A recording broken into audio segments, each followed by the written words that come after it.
your background. It looks like right where you live. You must have took a picture and used it. That's my backyard, man. Awesome backyard. I love it already. Okay, we're live, guys. Let me going live. Make sure my volume is all the way up. Get rid of that cigarette.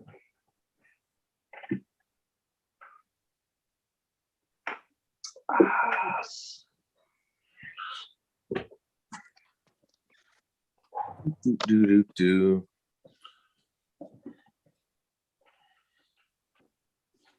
Tammy now.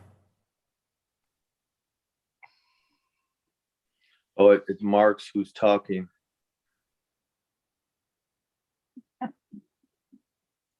Where's your cool hat and sunglasses, Pat? Oh, that was a filter. Yeah. How to make that happen again? Exactly. I need that. Yeah, I'm not sure how to do that. Wait a minute.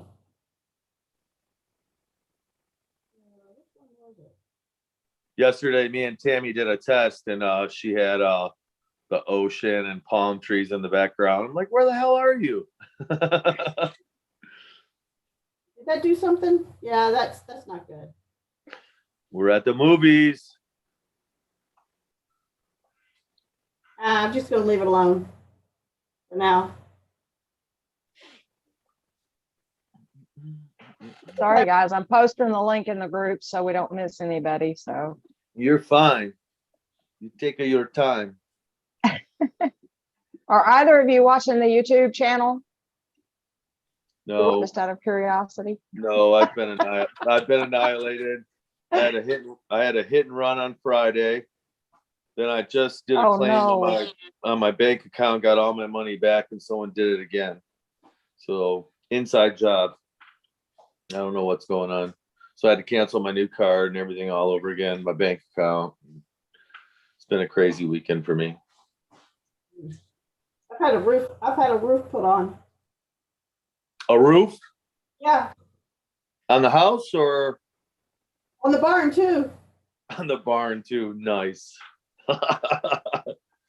Shingles, regular shingles? Architecture shingles. Nice. Very nice. Yeah, they were 20 years old. Yeah. Sun's hard on shingles, so. Yeah, you probably get a lot of sun there. Oh yeah. Hard, full sun. Yes. Yeah. Everything is called the Sunshine State, right? Michigan? No. You guys, yeah. Florida, yeah. The Sunshine State. Right, exactly. Yeah, we're Michigan, we're like the Powerball. That's the temperatures. It could be 2, then 56, then 60, and then 3. That we're like Michigan weather's like the Powerball numbers. Yeah, all over the place. One day summer, one day it's freezing, snowing, then it's sunny and hot. Lived in Colorado for 8 years. I get it. Yeah. Yeah, I miss Florida. I miss it a lot. The eight years I stayed there, it was great. It was the best time of my life, I have to say. A lot more crowded these days.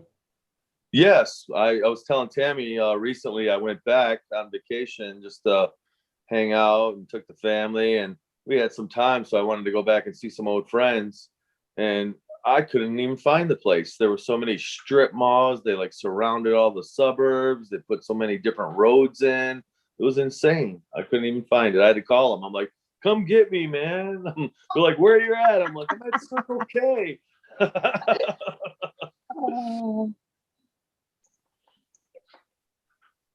Circle K. I wish I could just, I don't know, a better way to do this. Keep telling her those F1s need to start breeding for her. Should be ready. Yeah, shouldn't be long. I've got 3 confirmed pairs in my group of 8. Oh yeah, I'm screwed. You're gonna be screwed. I already told Tammy she's screwed. She'll be taking all that shit off that top shelf and putting tanks and shit in a little while. Well, there's supposed to be tanks up there. We're working on it. So Yeah, you'll be doing that soon. yeah. Anybody that's watching from Facebook, if you have questions, you probably need to pop on over to YouTube so we can see your questions. I'm sorry, I'm not on the camera right now because I'm doing stuff behind the scenes. So Yeah, she's technical support.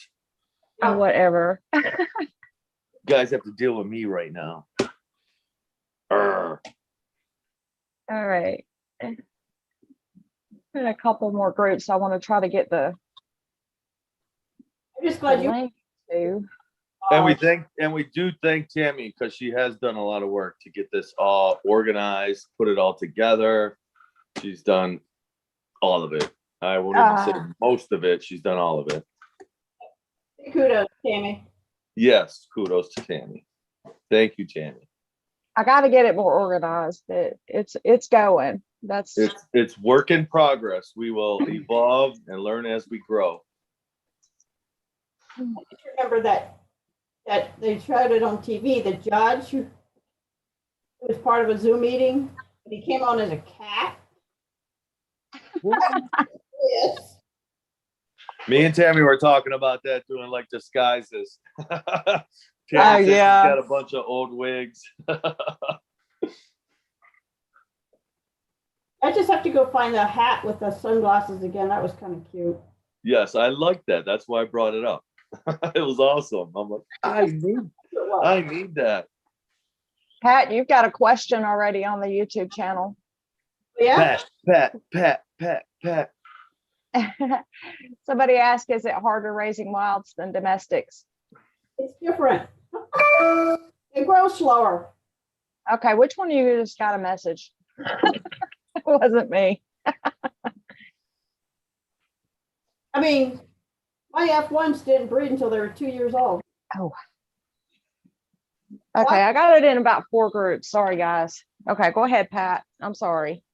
So my experience with wilds, they don't spawn until they're late in their 2nd year. So they're almost 3 years old.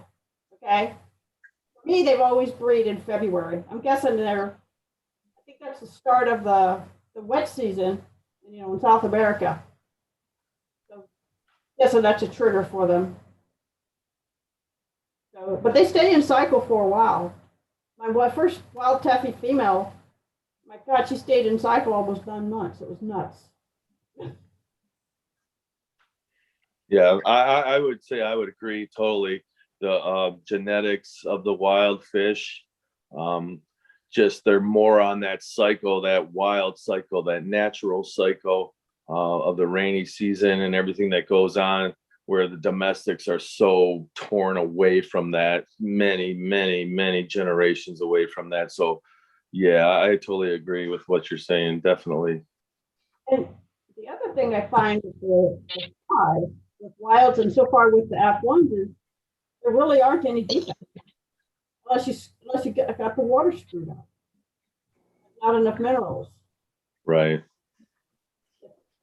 Just don't see any. You've seen my fry hair, Carrie. Yeah, no, I'll agree with you on that as well. I mean, I'm big into domestics, done a lot of them. Recently, in the past, I've done I haven't bred any wilds. I've done domestic crosses, wild crosses, and I've seen, like, I've just recently done some Heckle crosses, and yeah, there are no calls. You're not getting that fin defects, the indents in the body where you see a lot on the new albinos and a lot of the other fish. They just have that. They don't have a smooth body surface all the way through the tail. They have like an indent here or a bump on the other side, or just protruding little parts on the body. And fin defects, dorsal fin raised shorter, some taller, gill plates short, things like that. Yeah, I didn't see any of that stuff where you see a lot of that with domestics. Even if you are, good with your water, you're still getting defects. And I see that passed down real quick. I've bred fish that had, like just stupid little dorsal fin defects that a lot of people wouldn't even notice. And that is passed on really fast. I mean, first generation, you're starting to notice it. And then second generation, it comes out a little more. And then maybe probably by third generation, it kind of, you think it goes away, but it's not gone away. You just have a reverse in the genetics with the mom and dad and the back parents. But yeah, it's always there. Just like people will breed. I mean, you can breed certain domestic strains, and you'll breed out something. Say you do a white butterfly with a blue diamond, and the white butterfly's just gone. You'll never see that for a while. But by select breeding and bringing that back, you'll see that come back, and those genetic traits that you did not see as you're breeding, they come back as well. So yeah, I mean, I was surprised that with the domestic wild crosses, the least amount of defects, just hardly any. It was just more, not even so much even defects, but as the spawns were growing, there wasn't that many fish that were runted out either that would stay small and not grow anymore. So yeah, that was yeah, good experience for sure. And I totally agree.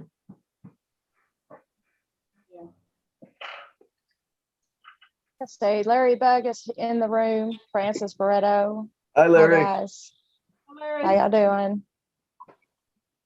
Guys, Carrie and Pat are not watching the YouTube. I'm watching the YouTube. So if you have questions, I'll relay it to them.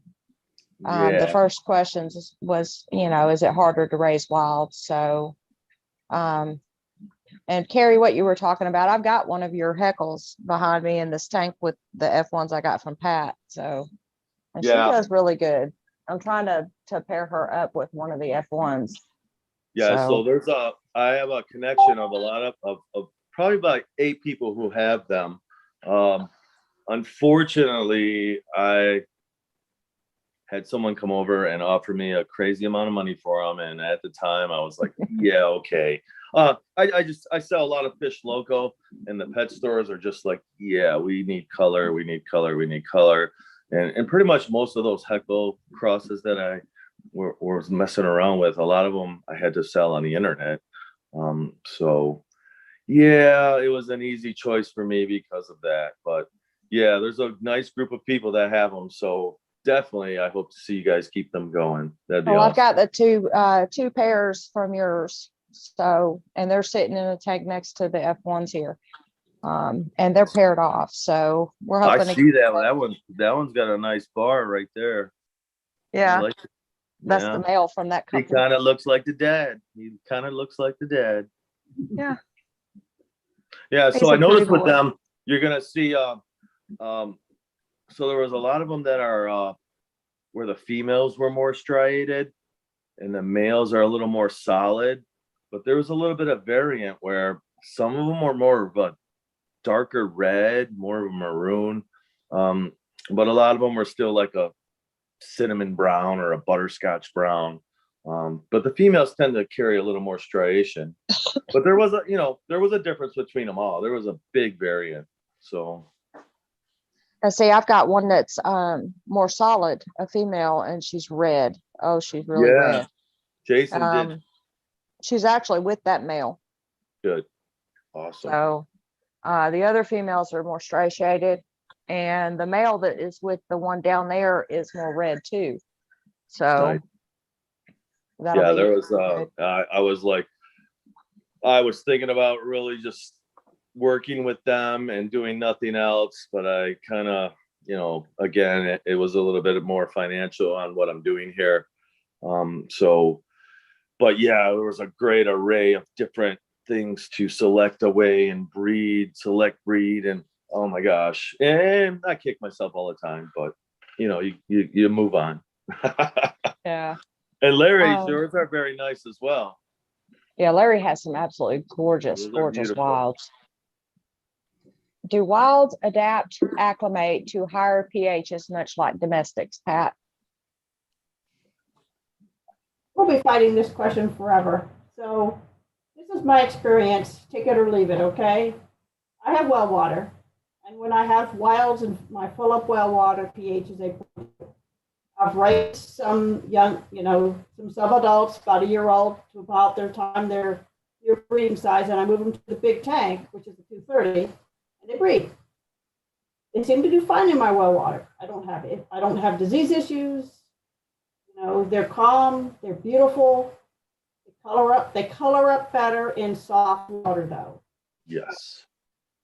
That's when you want to start, as they start to mature, look, we lost Carrie. Oh, no. No, I'm back. Okay. I can't see the video or the cameras. So just so you guys know, I can't see you guys. So can they live in the higher pH? Yes. But I wouldn't leave them in there too long. Larry, you and I really need to talk. So, One of you guys. I would just move them to soft water. They do better. They color it better. They look better. Yeah, I would totally agree. I did again, I'm not a big fan of wilds, but when I had a retail shop, we did tons of wilds.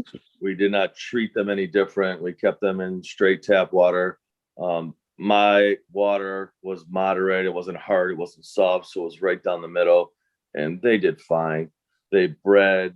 They ate very well. I mean, they did fine. So yeah, the water wasn't that big of an issue. But just like Pat pointed out, the lower pH, the more you manipulate the wild conditions, the color is so much better. It is. So yeah, I mean, when you get into that, that's a whole new ball game. But yeah, I totally agree. Okay. All right, guys, I want to just say this to the people watching on Facebook. People are on YouTube asking questions. We cannot monitor all the groups to get the questions. So if you don't mind, just hop onto the YouTube if you have questions for Pat over the wilds. Larry Begg says his are at 8 on well water. So nice. Thank you, Larry, for chiming in. Yeah, his pairs are like mine. His are in RO mix. I don't have any wilds. I have F1s from Pat, and I have the Heckle crosses from Carrie, and the rest of mine are domestic, but I'm sitting between 8 and 8.5, depending on the season. So I've been a little nervous about getting wild. So yeah, and just like Pat was saying earlier, the wilds, the wilds, and the closest you are to wilds, they do get on that pattern. I don't want to veer off course and talk about angelfish, but the same thing with Altums. When you're messing with the wild fish, they seem to be on that same, that cycle. It might be a couple of months, a little different because where you're at or what area of the world you're in, but yeah, that's it's pretty unique in its own. okay. There was a question posed on Facebook when I originally posted about the live stream this weekend. And I'm going to go ahead and pose that one to Pat. We can all answer it, but I'm going to let Pat answer it. Somebody asked if you can mix wild teffies with Hans Stenker's teffies. Well, it's like mixing any two sources, right? Quarantine separately, and then you use a hero fish. Yep. I've mixed wilds with domestics without any issue. Tammy, you've got some of my wilds that you've mixed with your domestics. Exactly. It's really no different than mixing two sources, that's all. No, and that's the way I feel about it too. It doesn't really matter where your fish come from. If you do it correctly, you can mix anything, but it has to be done correctly. You can't just bring something home and throw it into your discus tank. That doesn't work. And Yep. I'm on the same. I'm on the same page as the girls. Any source can be mixed. That's why you're supposed to quarantine. After you quarantine, make sure everything's good. It's not real hard to do. It's pretty simple. Everyone thinks it's like a real complicated thing, and it's really not. It's a matter of observation, separation, and from there, doing what you can do as far as going on the forum, Simply Discus forum. There's a lot of knowledgeable people that can guide you, and we're all willing to help. That's why we're here now. So, I mean, come on. I mean, unless we're dealing with a virus or something like that, and still that could be just a waiting game. You might need to wait it out until it goes dormant, and then still they can be mixed. So, and not a lot of that is going on right now. It's more, bacteria issues and things like that. But yeah, I totally agree with the ladies. The other thing about quarantine is to go slow. Yes, patience. Yes. So it was one guy who wanted me to tell how I was fixing my F1s, which I recently posted a video on. Those are my latest set of fry from my F1 Corpora, okay? And Carrie and Brian has helped me with that, where get about to 8 weeks, they're in a 40 breeder, and they start getting sluggish, they're turning dark. So Carrie's been really helpful with, he's been encouraging me to throw them in a bigger tank, and I will, but I haven't done that yet. But Brian, who's also the admin on the Simply Discus group, suggested putting the little lift tubes on the sponge filters. What that does, it makes the sponge filters more efficient. They struggle a little more, right? Yeah, basically it sounded like my filtration wasn't keeping up with the amount of ammonia being generated and all that stuff. It's hard to think that 50 little guys can overpower the filtration where 2 adults can't. But I guess that's true. So what I've done is I actually did PP them. I think Kenny has a PP treatment, which is, it's a 6-hour light pink PP treatment. And I did that, and the next morning they were gorgeous. They were light, they were eating, they were going, feed me, which I really love. Okay. Yes, you want to see that. And the other thing Brian suggested was putting a hang off the back filter just to increase the filtration. And what I did is I took a bit of foam from the sump of from the parent's tank, just to give it a little bit more, a little bit more beneficial bacteria, just to help with handling any ammonia. But the last thing I did, 2 90% water changes a day. Okay, that really helps. And it'll keep them good, I think, until I move them to the 75. And I'll probably still be doing at least 2 water changes of some sort per day. Yeah. Okay, Dave Mathis says his TDS is 58. Should he do anything to it for wilds or domestics? pH is 7. Is it okay for a grow out? Yes. No. TDS, that's kind of low. I mean, I think it's low. I think for grow out, you would, for growing out fry, are we talking about? Or are we talking about like 3-inch fish, 4-inch fish? I think he's saying for grow out. I think he means for fry. And I'm in agreement with Carrie on that. I think the TDSs need to be higher. Yeah, that means you're so not only the bad elements, but the good elements are missing. So when you're low in TDS, that means trace elements, minerals, things needed are low. I mean, of course, yeah, your salts and stuff are also low, and they're great for breeding. Might even be a little kind of low for breeding, but it all depends on the source of water and what you're dealing with, well water, tap water, blah, blah, blah. But yeah, I would say that's kind of a little low. I mean, could it be made up with food and tons of water changes? For sure. Anything can be done. I apologize. Okay, Amanda Corrado. I'm sorry, I don't know if that was the way you say your name. I'm sorry. Damn me. What happens if the hero fish gets sick? How do you then proceed if you still want to mix the fish eventually? Tammy. Oh, that's a Carrie question. That's a Tammy question. That's a Carrie question. Honestly, if the hero fish gets sick, I leave everybody in the tank together. I treat the sick fish. And once they go into the main tank, you're going to have to watch. And probably treat the main tank if it's the hero fish that gets sick.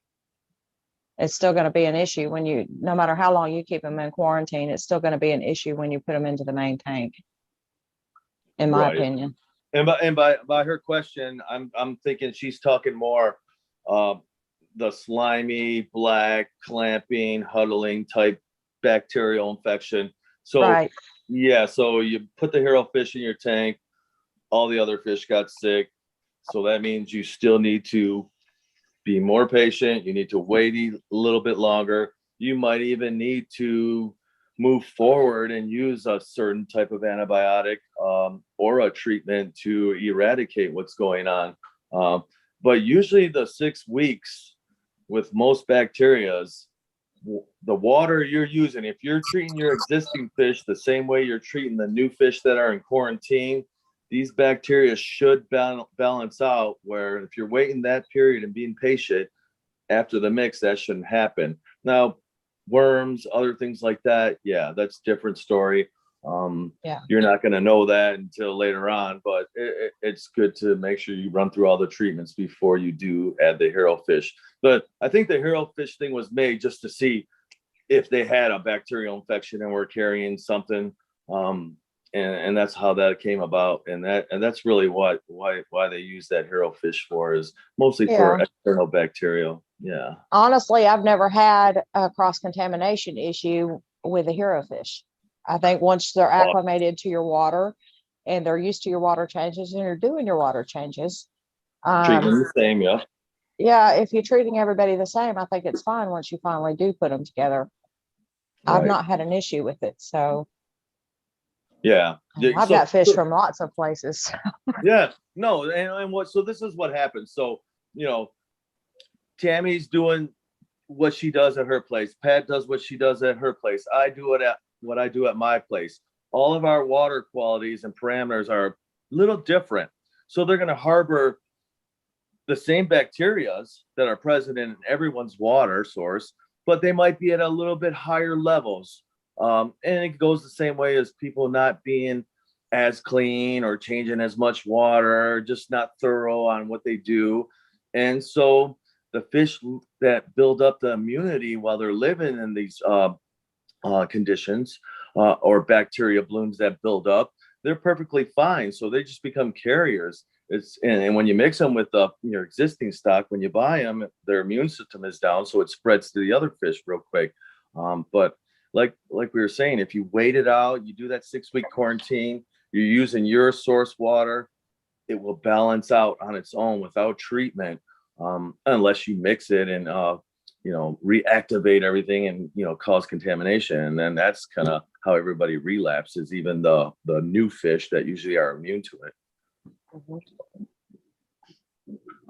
Something else, guys, if you're putting in questions, keep in mind that we do have a 20-second delay on our video. And it may take a minute for us to get to the question, but we do see it, or I see it.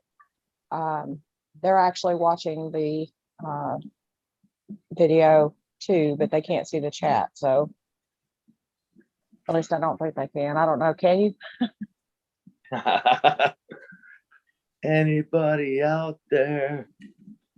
Okay. I'm currently growing my 3-inch checkerboard and he has some peppering. Will this eventually fade as it grows? Yeah, that's not go gonna ahead, happen. Carrie. That's not going to happen. Again, light colored bottoms, light colored sides are going to help clean that fish up. But at the same time, that fish needs to be healthy. If it's sick or something's wrong with it, it's going to be stressed and it will show more pepper as stressed. So pigeon bloods will show pepper if they're stressed, in the breeding condition, or just not the greatest quality. You can't say that, they're bad quality, but there are some pigeons that are pretty clean. And then again, there's some that are very, very dirty. The only thing you can do with the ones that are peppered is try to lighten up your tank colors, try to use the right lighting. They will clean up a lot and look pretty good. Won't show too much of that, but at the same time, they have to be healthy. If they're sick and not feeling well, no matter what color you put them on, they're still gonna be showing that pepper. So yeah, it's important to make sure, definitely. Okay, Sketchy says, aren't those types of extreme disease pretty rare now? It's mostly run of the mill easily recognized, easily cured illness these days. No. Definitely. I mean, right now, what's been going on, a lot of bacteria issues, not so many viruses going around, but they're there. They are there. There's a lot of Yeah, different and things. the bacterial infections from cross-contamination are not easily cured. Some of them, right? Some of them can be really bad, and you may lose a lot of your fish from that. That's something you really, really want to avoid. Yep. You'll see more of it in the summer months when it's hotter.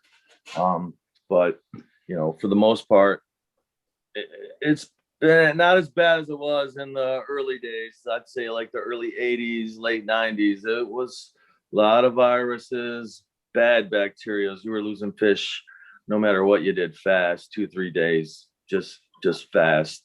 So, I mean, in my experience from where I've been and where I am now, and I bring in a lot of fish here and there, and nothing crazy anymore. I don't import anymore, but I bring in from everyone else that does import. But it's not been like it used to be. I think it's a lot better now than what it was. But yeah, I mean, still, you have to be extremely careful. Like Tammy said, there are still strains of bacteria that will wipe your fish out within days. Yeah. Without action. I mean, you can even try to do things, and most of the time you're unsuccessful. So thank God I haven't seen that yet, and I don't want to see that again. I've been through it many times, and yeah. I haven't seen it in my fish room, but I have tried to help people that had some of those, and they are extremely nasty. Yes. So you do have to be careful. Bob wants to know, he has wild green crosses from Kenny. Why are they called wild? Not supposed to be. Simple answer. Any tank raised fish are tank raised. A true wild is born and grows up in the wild. My F144s, I'm not calling them wild because they're not wild fish, but they look like wild fish.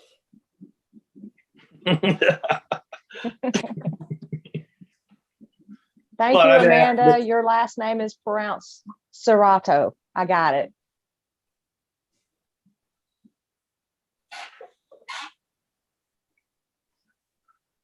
That's a good question, Joe. They want to know, are they using color enhancers in wild Ica reds where you see the real deep red color?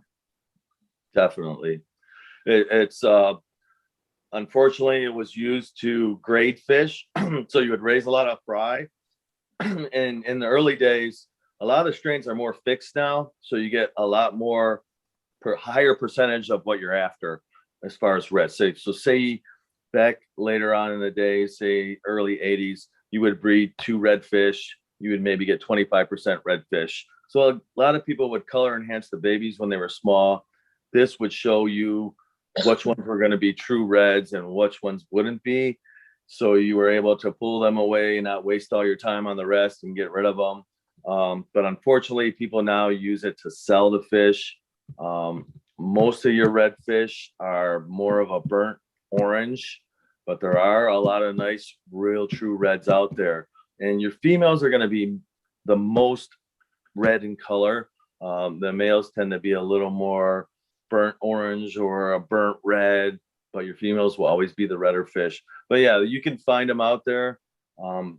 Some people do have them, but be careful. Your redder fish is probably going to be your female fish. And the same goes with the pigeon bloods for striated as well.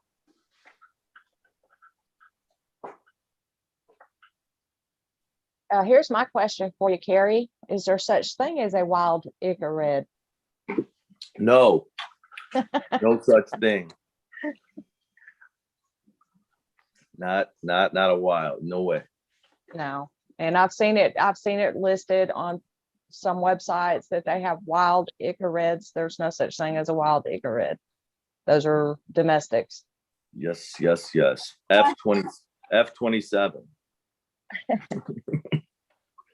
I had a wild red with a center bar. I'll put some pictures up. Okay. Later. But an Ica red is a tank raised. Yeah, but Pat, what do you know what region it was from? I think it was a wild Corpora. Oh, okay. Yeah, yeah, I've seen a lot of nice ones of those. Wild blues that have a center bar. Yes. Oh yeah. Beta is another one that a lot of times has a center bar, but they're Yes. not generally a red fish. Oh yeah. There's a lot of cool different things out there for sure. Definitely. So yeah.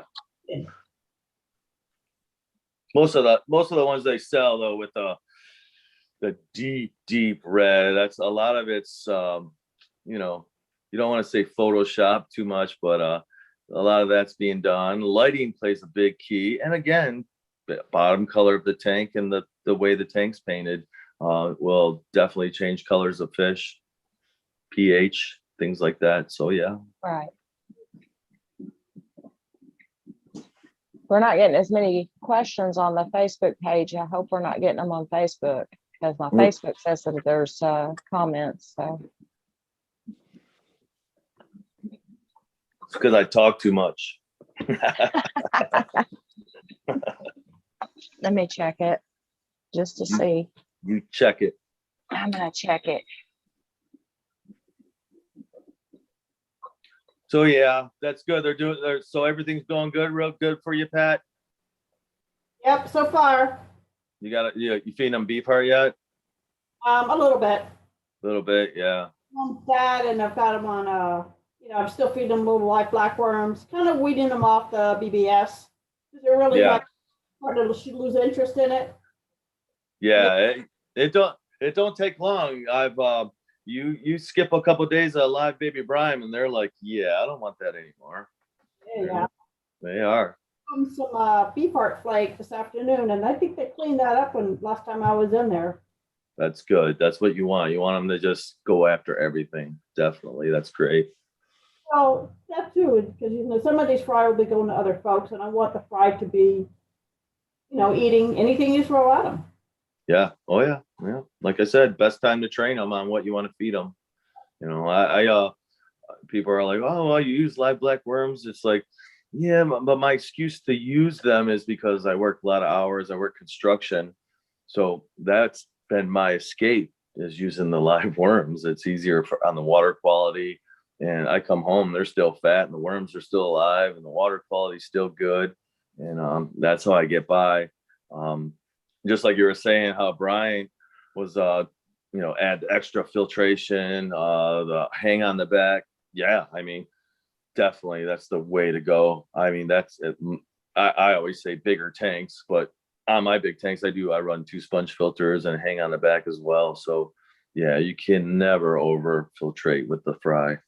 It's just they're so dirty when you're feeding them so much, and there's so many of them. It doesn't seem like it because they're so small, but yeah, you wouldn't believe how fast things can go bad. Definitely. I'm glad they're doing well. I'm glad. We had no questions on Facebook, but we do have a couple more in YouTube.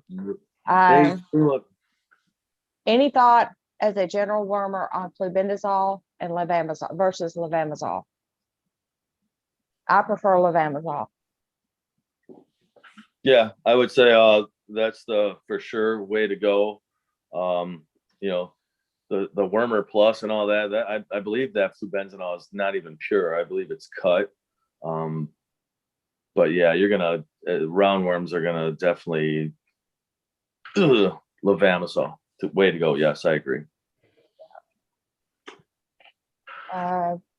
Joe asked, Hugo with Santa and Discus, are they using special lighting to enhance the color of the wilds? No, I mean, that's we haven't been there. I haven't been there, so I would have no idea. But if it was my fish room and I was in Hugo's position, yes, I would try to put the best lighting, the best colors painted on the tanks to really express the best color out of those fish. So absolutely. Yeah, why not? Are you able to manipulate what he's doing? Yeah, I bet if you asked him, he's a very nice man. He would tell you what kind of lighting he's using and what, his pH is. He would definitely help you if you asked. If you wanted to manipulate how his fish look at his place and you wanted them to look exactly that way at your place. Thank you, Lon, for joining us. Thank everybody for joining us. For that Yeah, matter. thank you everybody for coming in. Yeah.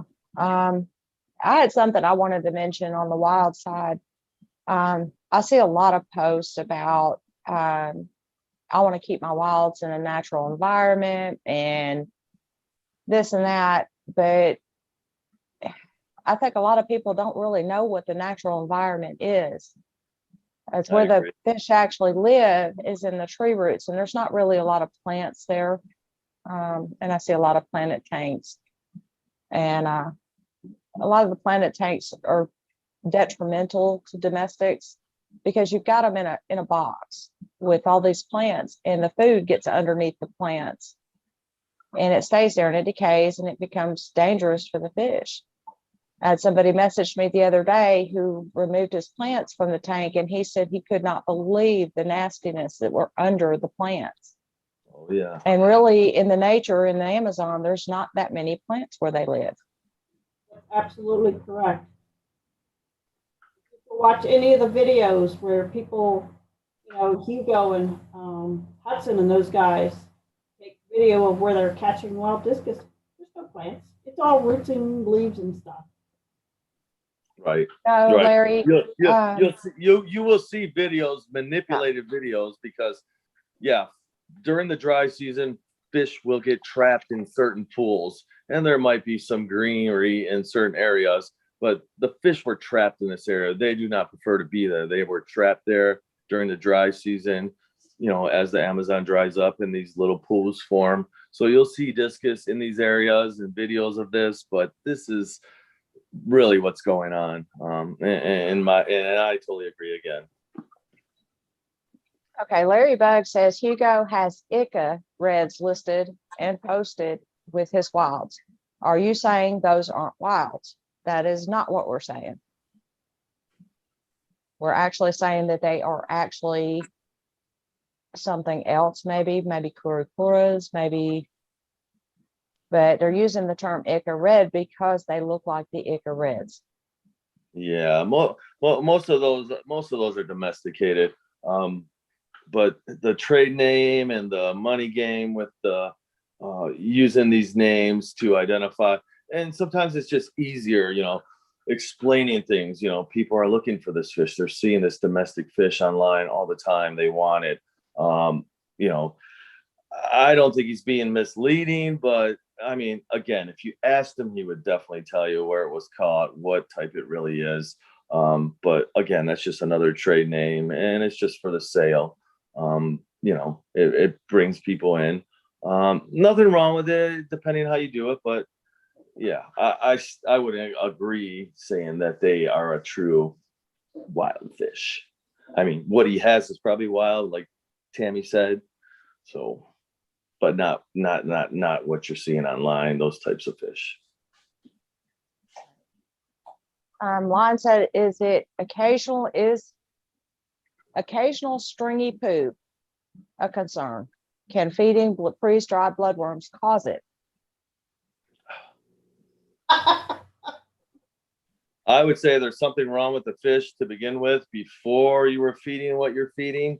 And I think you're still going to see it even if you take them off the freeze-dried bloodworms. I think you will feed flake or whatever else you're feeding. You're still going to see this issue. I think there's definitely an issue. I wouldn't blame the food. No, it's not going to be the food. If it's just occasional, it just could be stress. It may be absolutely nothing to worry about. So, right. And if you're and depending on what brand of bloodworm you're feeding, a lot of them are bigger type size worms where the exoskeleton's real hard, so they might not be digesting them well. So you might see the exoskeleton of the bloodworm passing through. But yeah, I would definitely be concerned about that for sure. y'all excuse me because my computer's a little bit away. It's hard to read it. What happened to Heps Discus? Where'd he go? I do not know who that is. Ooh. HEPS, Heps Discus. Oh, Mike Hefner. Mike's a good guy. Him and his father, Phil. You know, Mike started this stuff when he was 13 years old. He started selling discus. He was a young gun. He loved it. He loved the fish. And I just recently talked to him about it. And he asked me how, you know, the business was and the quality and what's going on these days. So he still has that in his heart. But he started so young. He did very well. And, you know, eventually he got older. He met the love of his life and things change in life. And that's what happened with Mike and Phil. Are male wilds easier to use for breeding than females? Yes. I'd say yes. To convince the female wild to breed. Right. He's a guy, he'll do anything, right? Even give flowers to the ladies. There you go.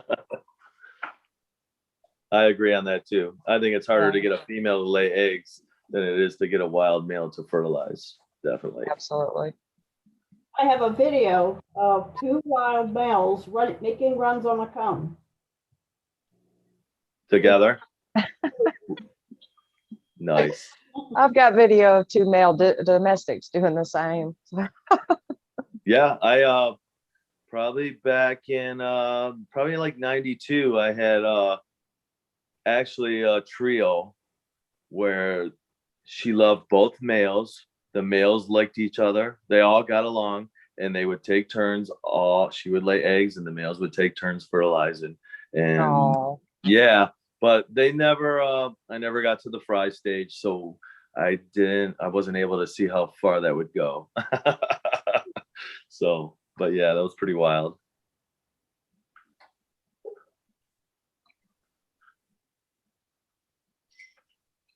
So yeah, we're gonna try to build this. I'm glad everyone that's joined, and that's pretty awesome. Yeah, we're going to try to do this as often as we're- possible. Maybe, I don't know, Carrie, every Sunday, or do you want to do every other Sunday? You know, we could start building on topics and you know, putting it out there a little bit more and spread, you know, I need to help a little more, spread the word and do things like that as well. But yeah, I think that's what we do. We all lock in on some topics. I would definitely love to go over with everyone how to buy discus online, what to do, Yes. what to look for, how to go about it. Because there are ways that you can be a winner in this. You know, it's just, you got to know what to say. A lot of these guys will read you. I can get a lot of people on the phone right now and I can figure out what you know and what you don't know. And I know what to do and what to send you and how to get away with it. I can teach you how not to let that happen to you. It's really easy. So I'd like to get into something like that with everybody. That'd be great. Yeah, and I want recommendations from people, topics that they want to hear about. Yeah, that would be and awesome. that was one actually that somebody messaged me and asked about doing. The other one that I really want to do again is the medication. We did that in Simply Discus group, and I want to redo that. Yeah. And talk about the different medications and things. But if you guys have something that you want us to cover, a topic that you want us to talk about, please let us know. Yeah. Yeah, I mean, I know this is probably a little more difficult for everyone that's on the forum jumping around. I mean, because I know I'm that type of person where if it's a little hard for me, I'm like, just forget it. So I mean, I hope we eventually can build this up and get people over here to do this, and yeah, that'd be great. I don't mind. Dan had a suggestion on doing the step-by-step quarantine. There's a really good quarantine video on the Simply Discus forum, but we can also do, I guess, a live stream about that as well. Yeah, just I mean, I'm gonna chime in on that. Al Sabetta, he's got it to a key, and that's I pretty much follow what he does. You know, I might be a little more impatient and do things a little sooner, but pretty much that quarantine procedure is golden. I can post that anywhere anybody wants. Yeah, you know, it's just the laziness. Everybody, you know how this is now. Everyone's in a fast pace. Everyone wants to do things quick. So it's I understand that, but I mean, if we can do this and help people and they check it out, that's great. But yeah, Yeah. that's the way to go. Do Stenker discus usually max out in size after a year and a half? I have Stenkers and I'm pretty new to, so I'm just curious. It depends on how they've been raised before that time. I've had domestics come in that were small, that were older than a year and a half, and they've grown. So it kind of just depends on how you treated them and what your future treatments are with them, how you do their water changes, how your feedings are, and that sort of thing. Yeah. And the luck of the draw, depending on Too. the genetics you got. Just because they're all blue diamonds don't mean they all share the same genetics as far as size, girth, and mass. So Well, you also have different strains that mature later. yes, Yeah. for sure. That's very Yep. true. Like you were saying, the wilds would take longer. I've even noticed red turquoise, even the domestic strains that are still kind of the first hybrids will take a little longer. Stuff that isn't like the crazy pigeon bloods and the snowflakes and your, ghosts and things like that. A lot of those fish will mature very quick. Where, like I'm saying, your red Turks and your more common older type strains still take a little bit of time. Okay. What are the usual causes of stringy poop? There's not a usual cause. There are a lot of different causes. And my first recommendation, especially if they're still eating, is to put them into quarantine and turn the heat up. I agree. And you might even add Epsom salt just to clean them out. But I don't start with a treatment for stringy poop. That's too much of throwing meds at fish. I mean, unless you know what's causing it, you really can't treat them. Now, if Right. they stop eating, that's a different story. If they stop eating, then you may need to look at treatments. Right. You'd be surprised what 92 Fahrenheit will do over 10 days. Okay. Dave Mathis said he would like to see a live stream on step-by-step fry raising. I'm in on that one. I'm so in on that one. He said the reason he would like to see it is he's having trouble getting the fry past the 4-week stage, no matter how much he cleans. Bigger tanks, triple Yeah. filtration, super, super clean, double water changes. These are just some of the ways to get around that. But your first steps would be getting your pair clean. Stop the population of flukes. Flukes cause secondary bacterial infections. And I think a lot of the syndrome has to do with bacterial gill disease. If you look up BGD on the internet, it'll give you a little more insight on what's going on. But, clean your pairs up. That's going to help a lot.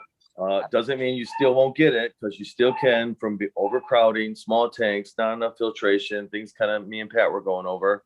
But definitely look up BGD, bacterias, on the internet and just do some reading. You'll understand a lot more. It'll help you a lot. I'm telling you. And then, as far as and if you can't do that right now and your pairs are dirty and you got fry and you don't want to lose them and there are problems, yes.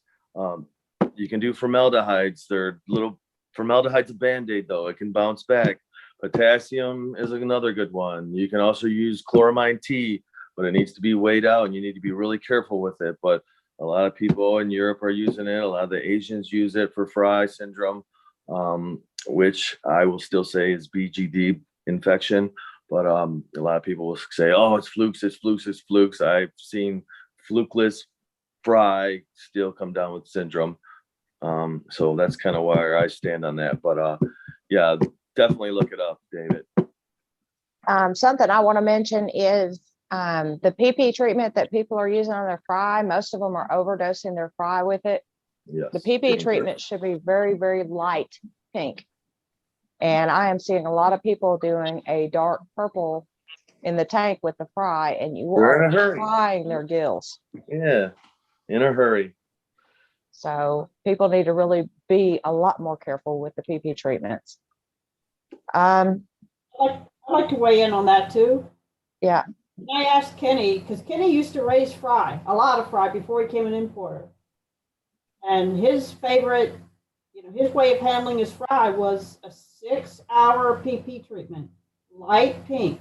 You do it by eye, which means you have to keep a close eye. Also, if you clean your water well before you start the PP treatment, it will help. It will last long because you'll get the organics out of the water, which makes Key. That was key, Pat. That is key, what you just said. yeah. And then you want to do a water change at the end also. Yes. It's a must at the end. If you don't, then yeah, you get away from fish. Do dogs. Right. Line asked about buying larger discus. Will they continue to grow? A lot of times, no. But you got to think, you don't know how old these fish are. If you order a 5.5-inch fish, you don't know if that fish is a year old or 3 years old. That could be as much as it's going to grow, or it could grow bigger. And a lot of that's genetics and that sort of thing. Yeah, as a breeder, I'll be honest with you. So say I have a tank of 60 fish. Again, not all of them are going to grow out to be monsters, and you're going to see a size difference amongst this group. So immediately when you call me to order a 5-inch fish, I'm probably going to give you the ones that I know aren't going to grow anymore. Not intentionally. I know you'll be happy with them. They're beautiful, high quality fish, but that's kind of how it goes in the trade.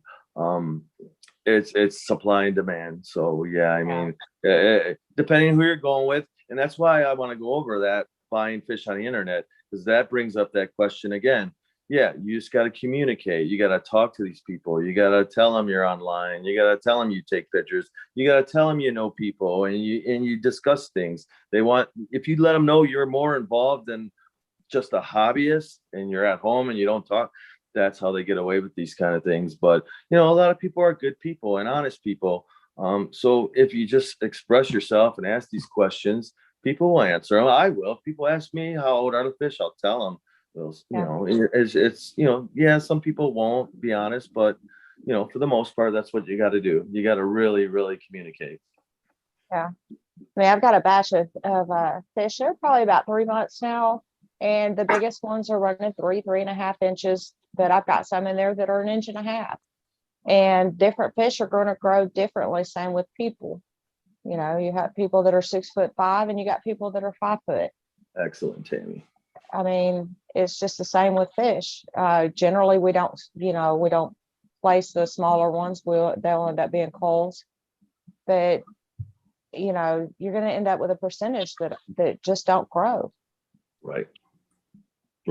And that's kind of what I was saying too, so yeah, we're not gonna, that's where the mix up gets. So people that buy 2.5-inch fish, unfortunately, at that size, there are fish that stop growing, and then they get up to 3 or 4 inch, and then there's fish at that size that stop growing. Then you get up to 5 inch, and then there's fish that stop growing at that size, and then some will continue to grow.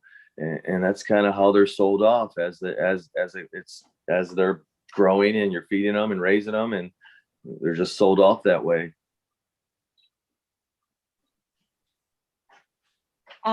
Joe wants to know, Ocean Nutrition baby brine shrimp, any good for fry compared to the freshly hatched? I wouldn't mess with it. Why not? Why not hatch it yourself fresh and then freeze it? Once you get the babies eating live and they're doing really good and aggressively on it live, they will take to frozen, no problem. Yeah. And you'll save yourself a ton of money. I always like to feed fresh right when they hatch. Yep. That's when they're the most nutritious for the fry. Yes. Yeah. Yep. Usually it's about 24 hours to hatch them out.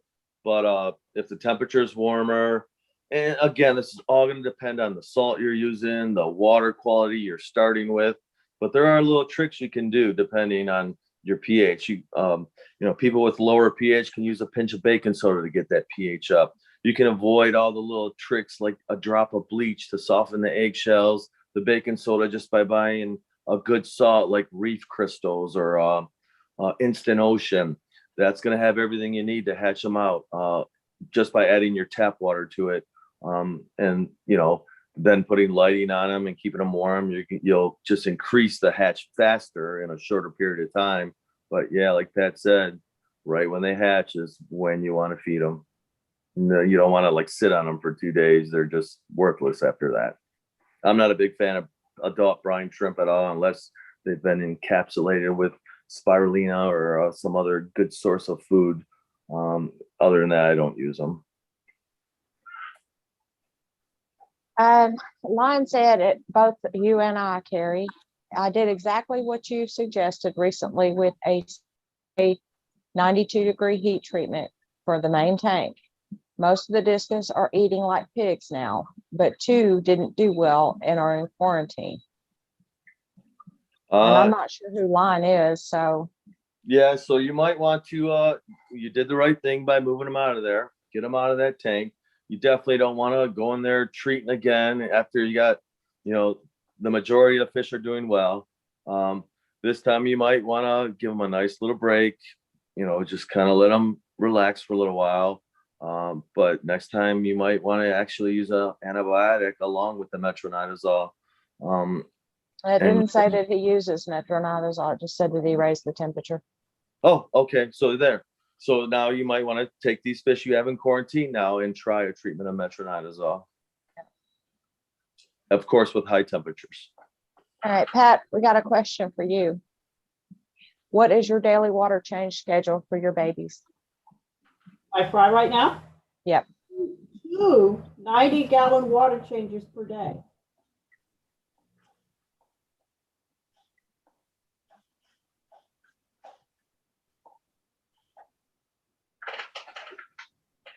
Sorry, it's sort of a short answer. I was waiting to see if he had a question, because we're behind. So One thing I also do with my water. Behind is a good thing. Pardon? I said we're behind, but that's a good thing. Yeah. So one thing I have, I'm on a well, okay? My well water takes about 4 hours to age out. Out of the tap, it's 7.4. After 4 hours, it's 8.2. Okay? So what I've been doing with the F1s is I've been mixing RO with my well water. But one thing I also do with my well water, I run it through, the 20-inch cartridges versus the 10-inch you get in an RO. The 20-inch, they're high pass. So I run it through a carbon block and a sediment filter for my RO, for my well water. Because it kind of comes in with a lot of crap in it, even though it comes straight out of the Florida aquifer. So you do a double micron filter. Yeah. And of course the RO unit, it has its carbon block and its settlement, but I actually mix in my water half and half for the fry and for the adults. If I'm breeding them, that's different. And I end up with a TDS of about 180. So, but I tell you, I can definitely tell when I drop the TDS, the F1s go nuts. They'd like it. And they'd look for me to give them a good water change. And they'll be staring at the cone, especially the conductivities around 80. Sound familiar, Corey? Mm. Yeah. Yeah. So anyway. No, that's kind of where I'm at. Again, another subject that we can get lost on is the weather. Your well water can change. I know my water supply changes during the winter and summer months, so I always have to like tweak things here and there. And usually that's where I'm at. I like to breed at around 80, and but right now things are different, so I do use a lot of RO water. Right now I'm not using any RO water, but in the summer I'm back to just RO and tap mix to get them to breed. But in the winter, it's my best time. I really don't have to do much. So, but yeah, I would agree on that as well. Corey, what is your TDS? I don't use a TDS meter. I would have to do the math. 17.9 parts per million is pretty much equal to 33 microsiemens. So I use a conductivity meter, which measures microsiemens, and I'm about 80 microsiemens, which I think parts per million in TDS would be maybe a little bit higher. It might be around 90 something. I would need a calculator to figure it out, but that's kind of where I'm at in the winter time. In the summertime, I'm just back on straight tap water, no problem. My TDS out of my well varies depending on whether I'm in the wet season or the dry season. Right, exactly. That will affect it too. 20 in the dry season, it's 180. So, and we'll be going in the wet season around June. Right. I should have added that as well. Yeah. Not only does the seasons change your water source and your quality and properties of the water and parameters, but also drought, heavy rains, the weather conditions. So yeah, there's so much at play here. Oh, with municipal water supplies, don't they have like some sort of a winter turnover? Yes. Yeah, it's a lot of it is stored, then it's treated, and sometimes they back it up. So a lot of my water comes from Detroit, which we still have lead pipes. So it's not allowed. So then it has to go to our local facility, which needs to treat it for lead, and they use sulfuric acid to do that. But again, so they're always changing. So the main plant is always changing as well as how they treat it with what chemicals they use before it gets to me. So yeah, it's crazy. Okay. I just checked the Facebook. I got a message from Nigel, and he said that he cannot see the chat on YouTube. I think guys, if you're watching on Facebook and you have a question, go ahead and ask the question on Facebook, and I will just check it until we can figure out what's going on with the chat on the YouTube. I didn't realize that there was a problem. So, right. Hi, Roy. You missed a lot, Roy. So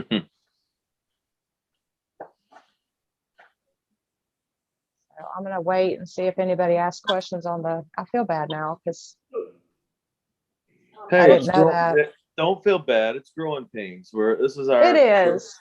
We're going to get better. We're going to build this thing to something, and, we're going to help people, and it's going to be the thing. And that's what this is about, guys. We want to be here for helping.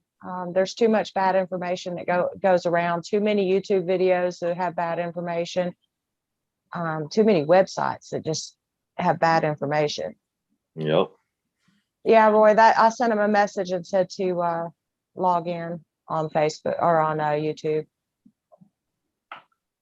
and see if that didn't help. And we may need to let people know that. I think in order to see the chat, you have to be logged in on a YouTube account. Otherwise, you may not be able to chat. I know not everybody's got a YouTube account, and that makes it difficult, but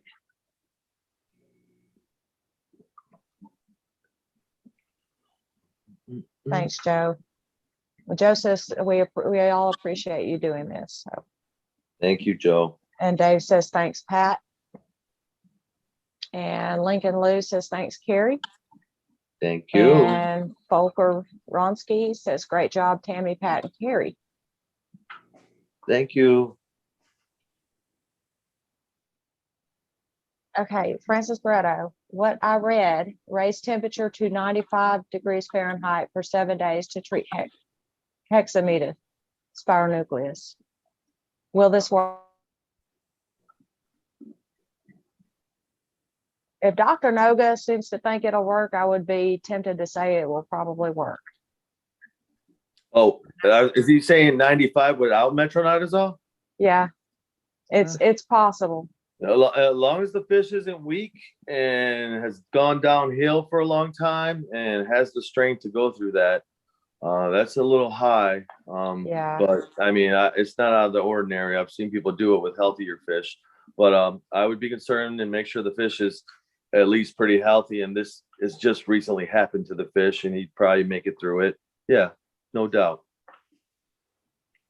Bob wants to know, how often do you check your water parameters? Who, me? Yeah. Uh, Or me probably too. yeah, I only do it probably every 4 months, and that's all I do. More so towards spring, winter, during the seasons. That's kind of how I am. Winter, summer, spring, and fall. Yeah. Well, we check TDSs, probably weekly, Oh yeah, I do that. honestly. I do But that. Yeah, unless I've got a fish with an issue, we don't check the water. We're terrible. I agree. I will But check the conductivity daily when I'm yeah, but trying to breed fish. you got to understand, we've been doing this for a lot of years. It's not, we know when something's wrong. We see it in the fish and we can check it. And I don't recommend other people do that, especially people just starting out. I do not recommend that you not check your water. You need to check your water. Right. Glad to add that on, Tammy, because yeah, people might you know, take that the wrong way, because yeah, it's a very important. You would be surprised. I'll tell you what, I've been surprised many times. Like, wow, I should probably check it a little more. Yeah. So, I mean, we check it. If I see something going on with the fish, we'll check the water. right. If I don't see anything going on with the fish, and I'm sitting here looking at one right now and he's looking at me, so I'm distracted. But Check the water. he doesn't need his water checked. He just keeps looking at me and I'm just sitting here watching him. But we just don't check it unless we see something going on. But anybody that's new in the hobby and new in discus, you really have to check your water. You have to know it. You have to know it inside, outside, and upside down. Right. And that's all saves you a lot of heartache and a lot of problems. And to add on to that, it's also good to know your pH, your KH, and your GH. Yes. When you're starting off, right? You have to know that. Yeah. Especially if you want to breed fish. Especially if you want to do justice to your wilds. They like soft water. More important than pH for wilds, except for heckles. They're different. So, but my motto on the Simple Discus 4, my signature line says, your discus are talking to you. Are you listening? Yeah. Very true. And that is very true. Absolutely. Very, very true. Yeah, you gotta before check your water. You have a lot to learn about your filtration. That's all gonna come as you're going along with this. You're also gonna have to learn the fish, the attitude, how they act, how they respond. You're gonna have to learn, your water quality, this, that, the other. So all that's important, and the key is knowing what type of water you're starting out with first. Exactly. And that's what Sketchy just said. You've got to know your source, your tap water. Test your tap water. Know what's in it. Right. Know what your GH is. Yeah, a higher pH is going to harbor more bacteria, which in turn is going to give you better filtration. But at the same time, your ammonias will be more toxic if you're not cycled. So yeah, you need to learn all this. KH and GH are important as well. KH is what stabilizes your pH. If you don't have a good KH, you can get a pH crash just by not changing water and being lazy, or say you have an appointment or you're going on vacation, whatever the fact may be. But yeah, definitely important. Yeah. What is the treatment for gill fluke and skin fluke? I'm going with Praziquantel. You know what? I think I'm gonna join you with the Praziquantel. There are so many ways. There are many different ways. It's all depends what you want to do and how you want to go about it. But Praziquantel seems to be the safest, easiest way to go about it. It might be a little more expensive side compared to chemicals, but chemicals can be dangerous. If you don't know what you're doing. So yeah, I definitely would go with Praziquinto, the safest Okay. for the newest hobbyist, the beginner, the easiest way to go about it. So yeah. Yeah. Royce Eric asks, um, he says a lot of owners cringe about culling. Culling is necessity though. Yeah. Can you explain why you cull, what you look for, and how many you start? How young you start to cull, maybe your routine. So I have a spawn right now. They are probably about dime size. So I will start my first call. So every fish that is not dime size and uniform with, so 80% of them are all the same size right now. There are 20% that are not. So those will be the first ones called. As I call those out, I will look at the rest that are all uniform. And from there, I go with body shape. So if they have bad body shape, bad dorsal fins, maybe short gill covers, crooked spine, um, indents and protruding things on the body are going to be hard to see at that size, and a lot of defects will be hard to see at this size. So you have to carry on till they get to 2.5 inch and do your next calling. But I try to call as soon as possible. I want to make room for the ones that are going to be more viable and rewarding in the end. So, space is valuable to me, and getting rid of those guys as fast as possible, even though it's hard to do and I hate doing it. And there's been many times I've been wrong. I've culled out fish to a lot of wholesale places to see a year later people with giant fish, and did well with them. But there were just little stupid defects because I'm a little picky too. So I'm real picky on what I like. And I pretty much call for body shape. That's my first thing, body shape and size. And then from there it's size, but that you won't be able to do till later on. Okay. Pat, a question for you. Other than rooibos tea, are you using anything else to create tannins for your wilds? Nope. You can throw some oaky leaves in there, but the tannins won't last very long. Okay. I don't actually use rooibos tea very often. I'll use it in quarantine. Sometimes I'll use it with fish we're breeding. Okay, but I don't use it that often. I don't use it as a normal part of my water change procedure. But I use a lot of RO water for the wilds. Sketchy asks, is anyone concerned about PFAS in their water? I'm not. No. Not with my double water supply system here. Yeah, I mean, but it's concerned with some people. So yeah, I mean, but Yeah, me, I mean, can you use praziquantel to fry for flukes? yes. Very, very simple and very easy. But like Yes. Pat brought up in the beginning, before you treat, you need to make sure that tank is super clean. You do not want to throw praziquantel in your fry tank and your sponge filters are full of sludge and organic waste and throw a medication in your tank. So it is up to you to do a giant water change, make sure everything's clean, wipe down your glass, lighten up your feedings, treat. And then after treatment, the same thing again, re-clean everything. Don't just leave your sponge filters in there, give them a little squeeze out. And it should go fine for you. And if you're breeding fry, you should be prepared to have another tank ready to move them in case you have a collapse on the system or your filtration and everything. So it's all about being prepared when raising fry. You have to be prepared. Tammy's gone.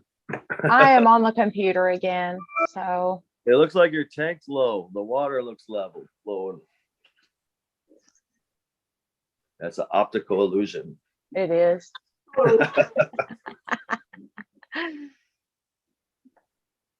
Honestly, Dave, I think Prazi is probably the safest route for fry.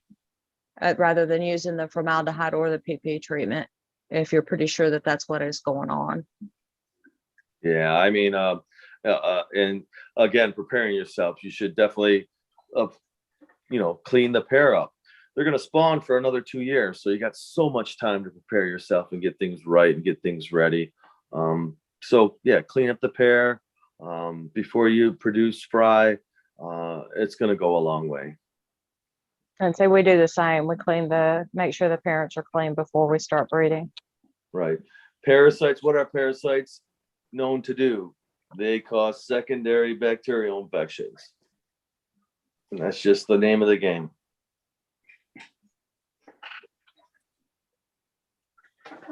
I keep bumping that tank. I need There's a no timeout. discus I'll in be that one. right back. Okay. 1 minute.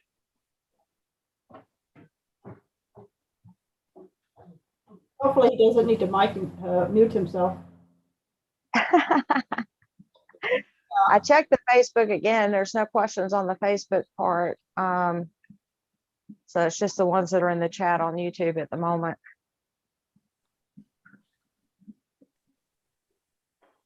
If anybody on Facebook has questions, be sure to post them into the comments and it'll pop screen.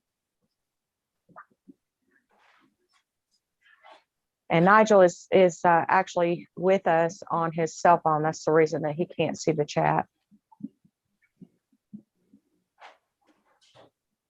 But we know you're there, Nigel.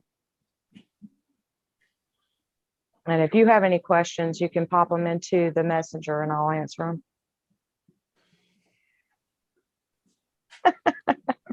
Okay, I'm back. Yeah, Joe said you had to get a Tito's refill. So who asked that question about the fry? But so they want to use praziquantel. Dave Mathis. Yeah. I'm not sure if Dave's messed with PP, but I mean, it's a quick fix. It is. I mean, you just gotta, I ain't gonna lie. I like to do like a 1/8 teaspoon to 5 gallons of water, and I will dip the fry for like 4 minutes in that. But they do not go back in their old tank. They go to a new tank, and when they come out of that net, they look pretty rough. But the next day, like Pat was saying, they're so light in color, and just vibrant. But I haven't done that in a long time. This is like when you're in the position you are in, which it sounds like. So you're having problems. You might want to consider doing that. Praziquantel might take too long right now if you're already starting to go downhill. So I just wanted to clarify on that. And maybe you might even want to reach out to Pat and see how she did her PP treatment. Because she did a long bath. I usually do a short dip. So just to get it out there. What's in my fry? Well, this last batch after the PP treatment, it was amazing. A lot of them were dark and kind of, they get lethargic and stuff. They don't want to eat. Not aggressive eaters anymore. Yeah, they just kind of floating around. Exactly. Zombie fry. Yep. Zombie fry. Yeah, that's my favorite.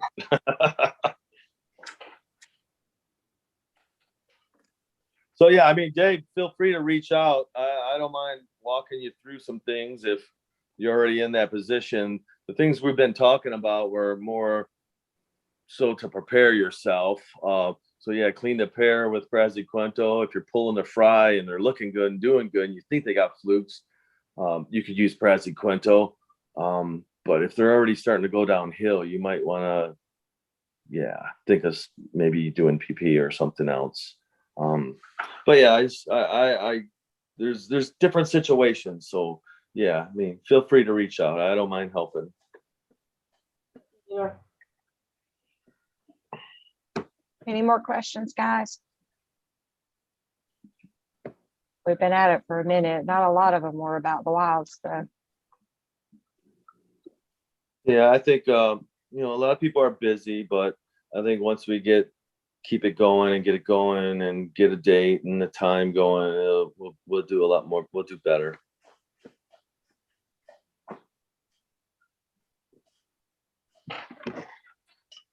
So, Carrie, have you ever, had people ask you about having a water softener on their house?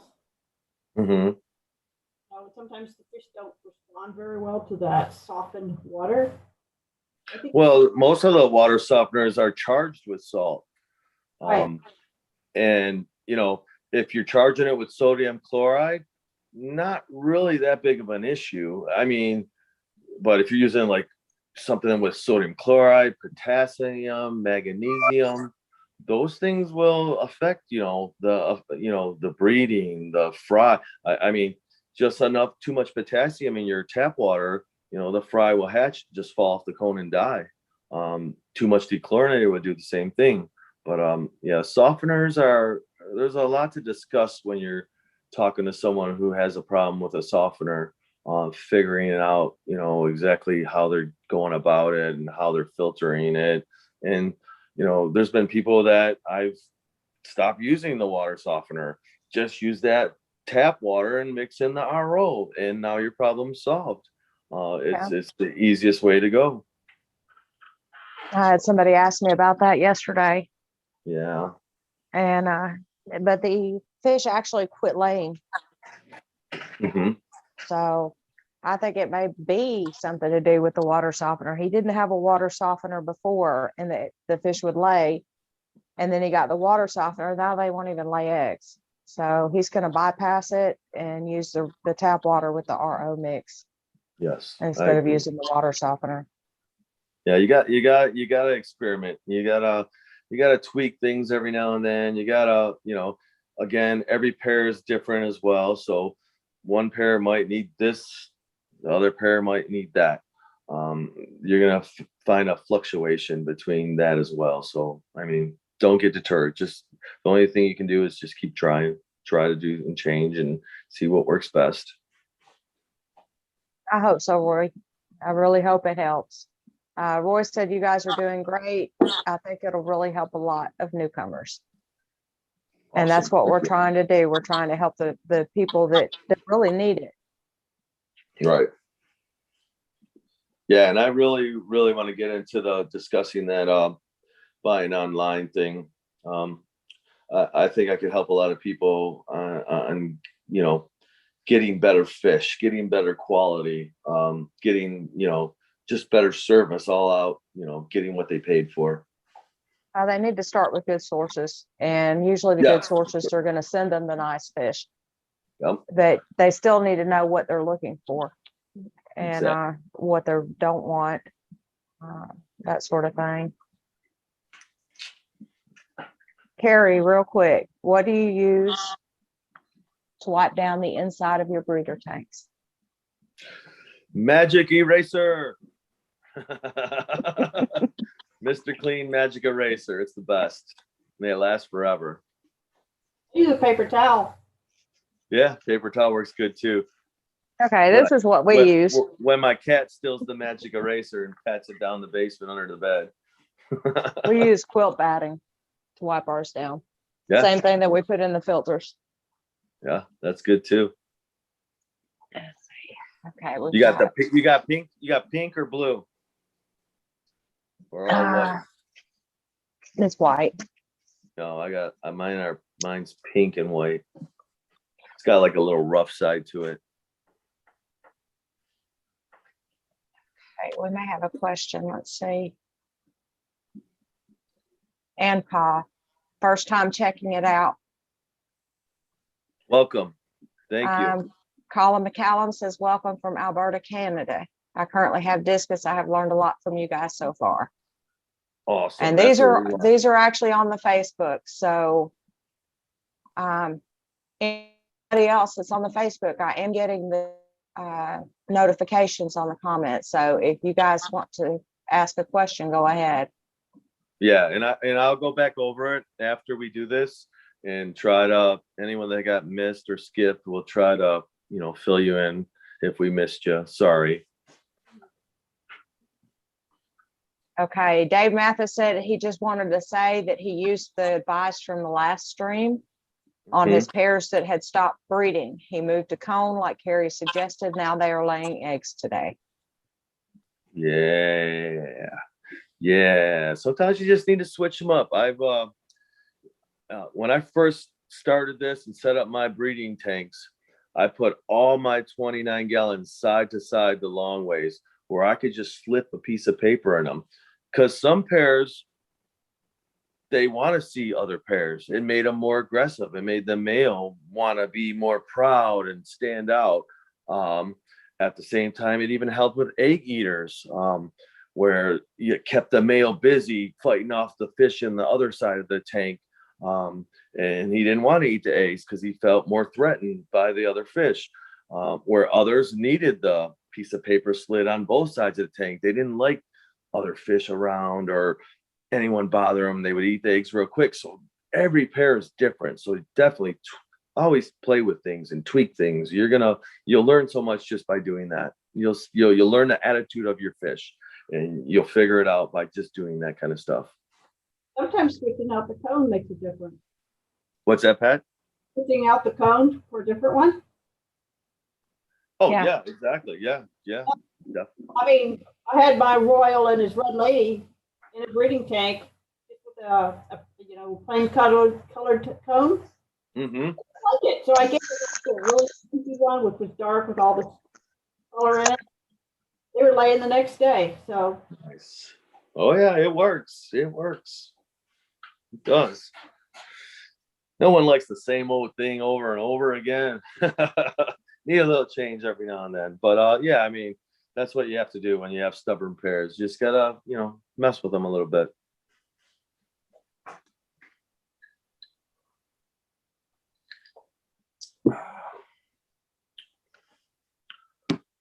Well, Tammy, are you still there? Tammy. We lost Tammy. She probably went to go light the barbecue. that's it. It's that time here. It's dinner time here, man. It's 5:30. I think that's what time it is here. I think we're on this. No, you're an hour different from me. Yeah, I think I'm an hour ahead of you. Yeah, you're an hour ahead of me. So I got confused the last time we talked. So where's the good fishing places at? So I'm gonna be near Clearwater. It's been so long since I have fished saltwater. I don't really know. Yeah, I'll probably reach out to a I'm charter or coming. something. Tammy's back. I'm here. I had to go out of the fish room for a minute. You were turning off the water. Actually, I was turning on the water, but let's see. What's the best food to bring out blue colors in discus fry? That one came from Facebook. Probably more your like blue algae, green algae, things like that. A little red enhancers will help, but you have to be careful. It could turn them more purpley or more violet in color. So it would be like a small, a little bit of small feet of red color enhancer would help as well.